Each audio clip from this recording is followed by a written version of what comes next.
आज का वीडियो खास उन लोगों के लिए बहुत ज़्यादा इन्फॉर्मेटिव होने वाला है जो अपनी रिलेशनशिप से परेशान हैं।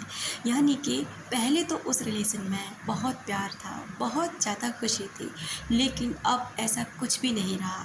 अब वो जो पार्टनर है ना, आप जितना उससे प्यार दिखाने की कोशिश करते हैं उतना ही वो आपसे दूर जाने की कोशिश करता है। पहले आप उस इंसान ने आपको पाने के लिए एफ़र्ट्स लगाए, लेकिन अब बिल्कुल उल्टा हो चुका है। अब जो आप सीरियसनेस आपके अंदर आ चुकी है, लेकिन अब वो आपसे आखिर में ऐसा क्यों होता है? क्या वो इंसान सच में हमें धोखा देने के लिए आते हैं? क्या सच में वो इंसान हमें पहले से ही सोच कर आया था कि इसको धोखा देना? नहीं दोस्तों, हर इंसान एक रिलेशनशिप में जाता है कुछ सोचकर, कुछ ऐसे सोचकर कि शायद इसे इस रिलेशन से ना वो सारी चीज़ें मिलेंगी जो उसके पास नहीं है। आप अक्सर करके देखना, नॉर्मल लाइफ में आप किन चीज़ों को बाहर लेने जाते हैं जो आपके पास नहीं होता। अगर आपके पास वो सुख सुविधाएं रहेंगी तो क्या आप बाहर से कुछ खरीदना पसंद करेंगे? ठीक उसी तरह रिलेशनशिप में होता है। अगर कोई इंसान आपके पास आया है या फिर आप किसी के पास गए हैं तो कुछ सोच कर गए होंगे ना कि आपको उसमें क्या अच्छा लगा। उसका बिहेवियर, उसका नेचर, उसके बात करने का तरीका, उसका प्यार करने का तरीका, कुछ भी जो आपको अच्छा लगा, जिस चीज़ ने आपको उसकी तरफ अट्रैक्ट किया। लेकिन जब आप सीरियस नहीं थे तो वो इंसान आपको लेके बहुत सीरियस होता था, आपके सामने अपने प्यार को रखता था, एफ़र्ट्स लगाता था, पूरी जी जान लगाता था कि आप मान जाओ, आप इस रिलेशनशिप में आने के लिए तैयार हो जाओ। लेकिन जब आप इसमें सीरियस हो जाते हैं तो वो इंसान फिर आपसे कटने लग जाता है। क्या उस इंसान की सच में गलती होती है? बिल्कुल भी नहीं। दोस्तों, इसमें सारी गलती होती है आपकी। अब आप ये कहेंगे कि हमारी गलती कैसे? हम तो उसके लिए सीरियस हो गए, तो फिर वो इंसान हमको क्यों छोड़ के जाने लगा? आप सीरियस हो गए इस वजह से।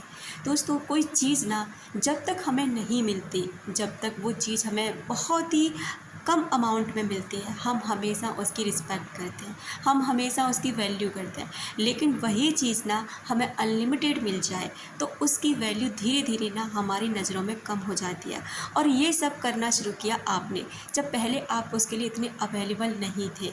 तो वो इंसान आपके लिए एफ़र्ट डालता था, जैसे आपको कॉल मैसेज कर रहा है लेकिन आप रिप्लाई बहुत कम दे पा रहे हो, किसी के डर की वजह से नहीं दे पा रहे हो, या फिर आपके पास सच में टाइम नहीं है, या फिर इतना आप इम्पोर्टेंट नहीं समझते। अगला, आप उसके लिए इतने अवेलेबल थे ही नहीं। आपको वो कई बार मिलने बुला रहा है लेकिन आप जा ही नहीं रहे हैं। आप अपनी लाइफ में बहुत बिजी हैं, क्योंकि आप अपने आप से बहुत प्यार करते थे पहले, लेकिन अब क्या किया, आप खुद से प्यार करना छोड़ के उस इंसान से प्यार करना शुरू कर चुके हैं। अब जब उस इंसान को लगने लगा है ना कि अब ना आप तो बेकार हो चुके हैं, यानी कि अब आप उसके लिए हर समय अवेलेबल हैं, जब जी चाहे वो आपको बुला सकता है, जब जी चाहे वो आपसे बात कर सकता है, तो सोचिए वो आप पर एफ़र्ट्स आगे क्यों डालेगा। अब वो वहाँ तलाशेगा ना जहाँ आप जिसको आगे कुछ नहीं मिल रहा होगा। यही होता है, यही इंसानी बिहेवियर है, इसे ही साइकोलॉजी कहते हैं। इस साइकोलॉजी को अगर आप समझ जाएंगे ना तो यकीनन आप अपनी लाइफ को बहुत हद तक बदल लेंगे। अब आपको क्या करना है कि इसी स्टेज पर आप यहाँ तक आ चुके हैं कि वो इंसान अब आप में कोई इंटरेस्ट नहीं दिखाता। आप कॉल मैसेज करते हैं, बात करने की कोशिश करते हैं, लेकिन उस इंसान को ना ज़्यादा कोई फ़र्क नहीं पड़ता। तो अब आपको क्या करना है, यहाँ पर रुकना है। सबसे पहले तो खुद से प्यार करना शुरू करते हैं। जब तक आप खुद से प्यार नहीं करेंगे, वो पावर अपनी वापस नहीं लेंगे जो आपके पास पहले थी, जो आपने उस इंसान को दे दी, तब तक आपको वो चीज़ वहाँ से वापस नहीं मिलेगी। इसलिए सेल्फ़ लव करना सबसे ज़रूरी है। तो पहला पॉइंट ये कहता है कि आप ना सेल्फ़ लव करना शुरू कर दीजिए। और सेल्फ़ लव भी ये नहीं कि आप किसी को दिखाने के लिए या पाने के लिए कर रहे हो, बल्कि खुद को पाने के लिए। दूसरा, उसके लिए अवेलेबल होना कम कर दीजिए। अगर वो पहले तो ये होगा कि शायद वो कॉल और मैसेज करता ही नहीं, लेकिन आप तो करते होंगे ना, तो उस चीज़ को वहाँ से ख़त्म कर दीजिए।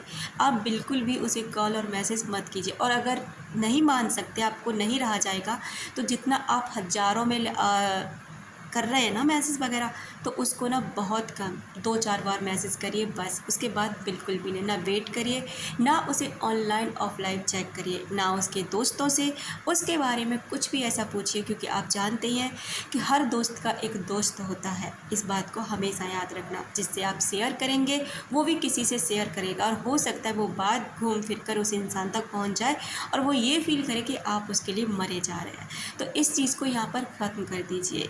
अगला पॉइंट ये है कि अपना सोशल नेटवर्क बनाइए, यानी कि अपने दोस्तों की संख्या को बढ़ाइए। इसलिए नहीं कि आप दिखाना चाहते हैं, बल्कि इसलिए कि आपको खुश रहना है। जितना हो सके, जितना आप अपने आप को खुश रख सकते हैं ना, रखने की कोशिश कीजिए। जहाँ भी घूमने जा रहे हैं, बहुत अच्छी वाली फ़ोटो क्लिक कीजिए और सोशल मीडिया पर अपलोड कीजिए, जहाँ भी आप रहते हैं या वो इंसान भी शायद आप। अगला, अपनी ऊर्जा का प्रवाह ना उस तरफ से रोक लीजिए। अब आप कहेंगे कि हम सोचना कैसे रोक सकते हैं? बिल्कुल रोक सकते हैं। अगर आप बिज़ी हो जाएंगे ना किसी भी क्षेत्र में, आप पढ़ाई करते हैं, आपकी कोई स्किल है, आप कहीं पर भी अपना कोई अकाउंट बनाते हैं, जैसे कि मान लीजिए आप कोई काम करना चाहते हैं तो यूट्यूब पर कहीं पर भी कोई काम करें तो उसको शुरू कीजिए, अपनी स्टडी को शुरू कीजिए।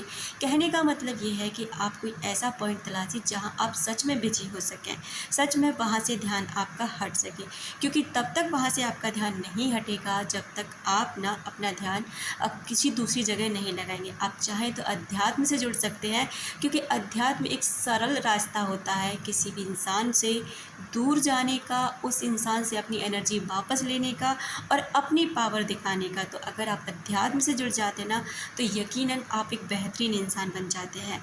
90 to 10 का रूल इस्तेमाल कीजिए, यानी कि 10% केवल उस व्यक्ति को दीजिए प्यार, केयर, लेकिन 90% खुद के लिए रखिए। क्योंकि जब आप ज़्यादा उस व्यक्ति को दे देते हैं और खुद के पास कुछ नहीं रखते हैं ना, तो ये चीज़ भी उस व्यक्ति को हज़म नहीं होती है।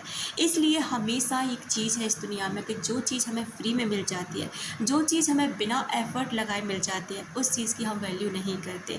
तो इन पॉइंट्स को अगर आप अपने जीवन में अप्लाई कर लेते हैं ना, तो यकीनन उस इंसान को इन चीज़ों का एहसास होता है। वो पलट कर देखता है और फिर से वो कोशिश करता है कि आपका प्यार पाने के लिए। आप ही देखिए, अगर आप किसी से प्यार करते थे, वो भी आपसे बहुत प्यार करता है, अचानक से ऐसा होता है कि आप ना उससे धीरे धीरे मूव कर रहे हैं, लेकिन वो इंसान आप पर एफ़र्ट लगा रहा है, बहुत एफ़र्ट लगा रहा है, क्योंकि आप इस रिलेशन से इसलिए जाना चाहते हैं कि वो इंसान भी आपके लिए बहुत अवेलेबल है, बहुत केयर कर रहा है, आप इससे बोर हो चुके हैं, लेकिन वो इंसान अब भी एफ़र्ट डाल रहा है। अब आप क्या करेंगे? वहाँ से मूव कर रहे हैं। अब अचानक से उस इंसान ने आपसे धीरे धीरे ना अपने मैसेज बंद कर दिए, आप तरफ ध्यान देना बंद कर दिया, उसने नए दोस्त बना लिए, वो खुश दिखने लगा। आपको जेलसी होगी और 100% होगी कि ये तो मेरे पीछे पागल था, ये तो मुझे बहुत प्यार करता था, ये तो ये कहता था कि मैं इसके बिना जी नहीं सकता, ये तो बहुत अच्छे से अपनी लाइफ में मूव कर रहा है, ये तो बहुत अच्छे से खुश हो रहा है। तो आप फिर से उसकी लाइफ में झांकने के लिए ज़रूर जाएंगे और ऐसा होता ही है। तो अगर आप चाहते हैं कि वो इंसान आपकी लाइफ में फिर से लौटे, फिर से वो एफ़र्ट लगाए, तो आपको खुश रहना सीखना होगा, आपको खुद पर ध्यान देना होगा, सेल्फ लव करना होगा, बिज़ी करना होगा खुद को और अपनी सारी ऊर्जा उस व्यक्ति से वापस लेनी होगी। Thank you so much. अपना ख्याल रखें और अपनों का ख्याल रखें।